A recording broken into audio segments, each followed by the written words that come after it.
This is a game I played against Todd Lunna, a master around 2200. It was a tournament which game 60, which means we had to make all the moves in 60 minutes. Most tournaments are 40 moves in 2 hours, so you have 2 hours for your first 40 moves, and then you stop and you get another hour for the next 20 moves, and so on. This game was a faster time control. It was played in Connecticut, and it was a very interesting tournament. A lot of good players came to the tournament, and but it's in this kind of event where speed chess, things happen much faster. This was an early round, and it wasn't a very hard game. It was of the same nature as the last one. You'll feel the similar themes in my attack. So the opening was a French defense. He played e4, e6, d4, d5. So I'm white in this game. He immediately challenges my center. His first move was preparing to challenge the center. His second move does. So you can see immediately that I have two central pawns. He has a pawn, one d5 pawn challenging me.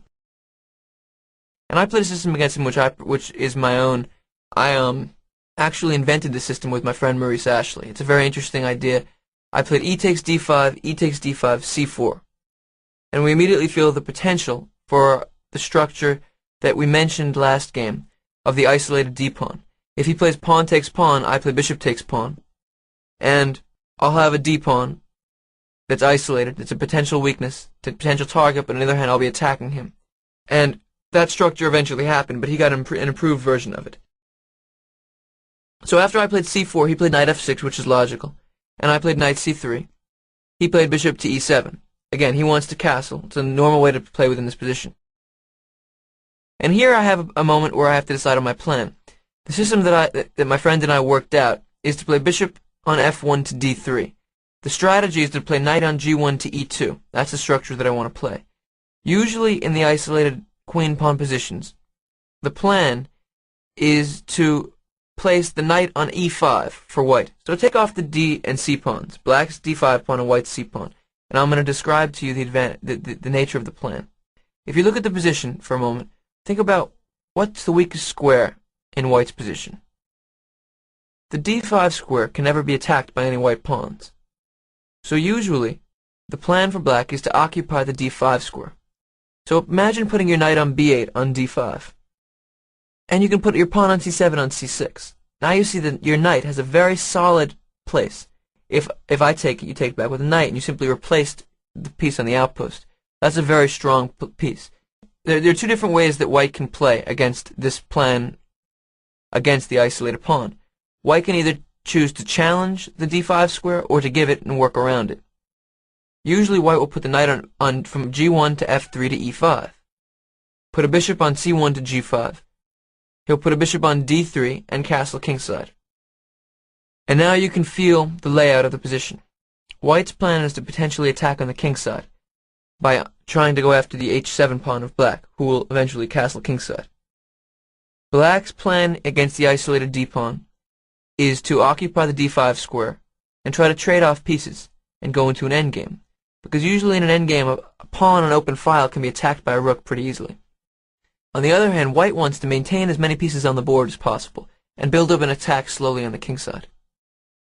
So white has a good knight on e5, but that can eventually be kicked if necessary by the pawn on f7. There's that potential.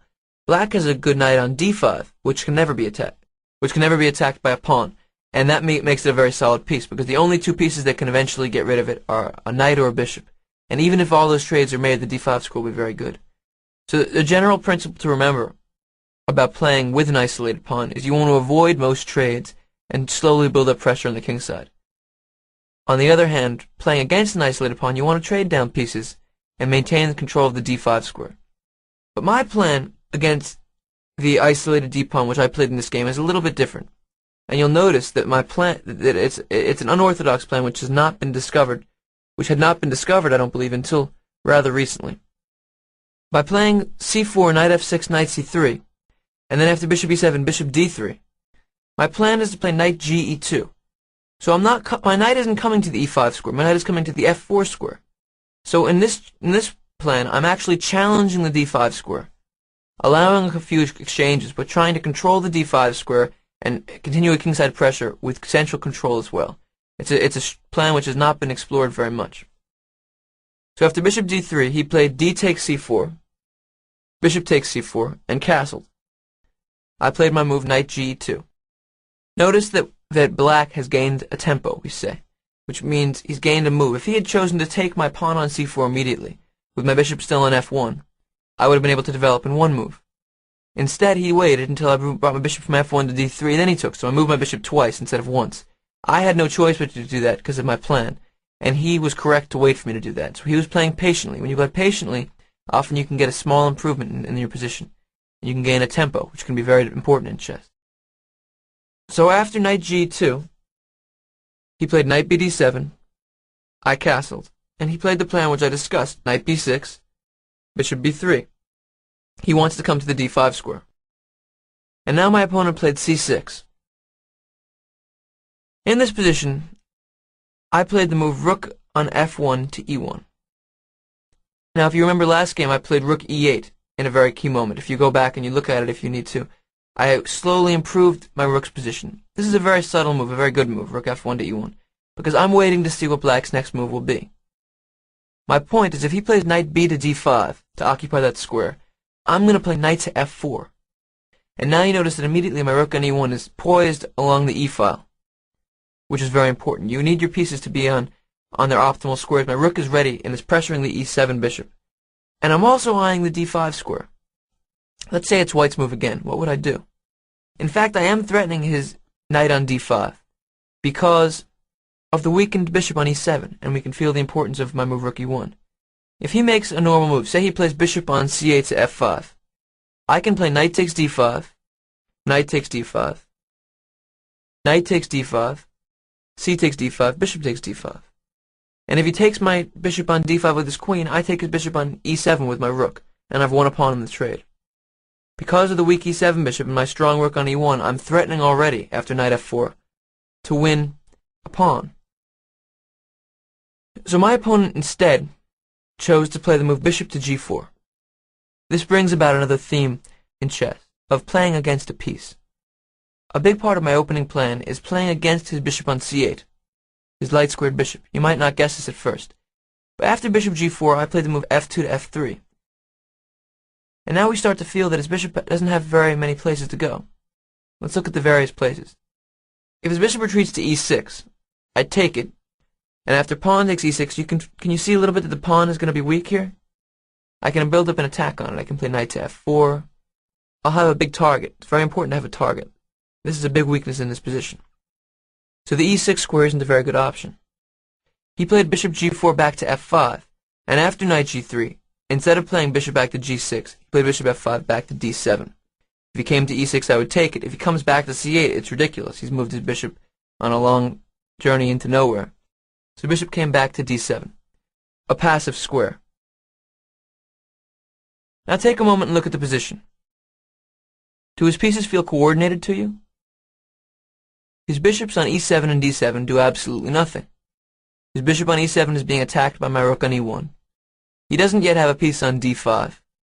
The question now is how I can build up my position. I played the move queen d3. I'm sure you already feel my plan. My idea is to attack his h7 square. Eventually I'm going to play bishop b3 back to c2, bishop c1 to g5, and use the classical theme of removing the defender. His knight on f6 is the only piece that defends the h7 square. Imagine my bishop is back on c2, my other bishop is on g5. If it's my move, I can take on f6, and when he takes back, I take on h7 checkmate. This is my plan eventually. He has to figure out how to defend against this. Black is already in a very difficult position. He chose to play the move rook e8. His idea is to defend his bishop on e7, which makes sense, because his queen can't move from the d8 square. You don't want to have your very good pieces defending your not so good pieces. It's important to remember that. In chess, a bishop is worth about 3, a queen is worth about 9. If your queen is guarding your bishop, is spending all her energy defending your bishop, sometimes it's alright in a temporary sense, but it's not necessarily good in the long term. He chose to play rook e8 with the idea of freeing up his queen to move a little bit. I played the move bishop on c1 to g5, which we know is my plan. Now his idea may have been to play bishop e7 back to f8. Now he's got to reconsider that idea. By playing bishop g5, what I was doing is stopping his plan of moving his bishop back to f8. to open up the e-file, because he'll be walking himself into a pin. The knight on f6 suddenly can't move. Bishop g5 made his position very uncomfortable.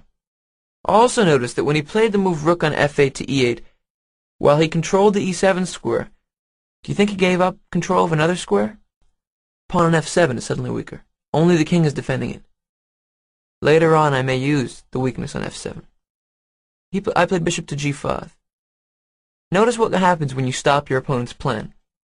His next move is either going to be bishop on e7 to d6 or to f8. Now, he can't do those things. And if his plan was to play queen on d8 to c7, he's noticed now that I have a lot of ideas about that. I have one idea to take on e7 with my rook, to sacrifice a rook for a bishop even. And after he takes back, I take on f6 with my bishop. And after he takes back, look at the position. His king is wide open to an attack later on. Even if I wouldn't do this, it was something for him to worry about. In this position, my bishop on g5 made things very uncomfortable for him. He played h7 to h6, something we saw in the last game, with the idea of kicking my bishop away. Now, think about the theme we discussed in the last game, the pinned defender.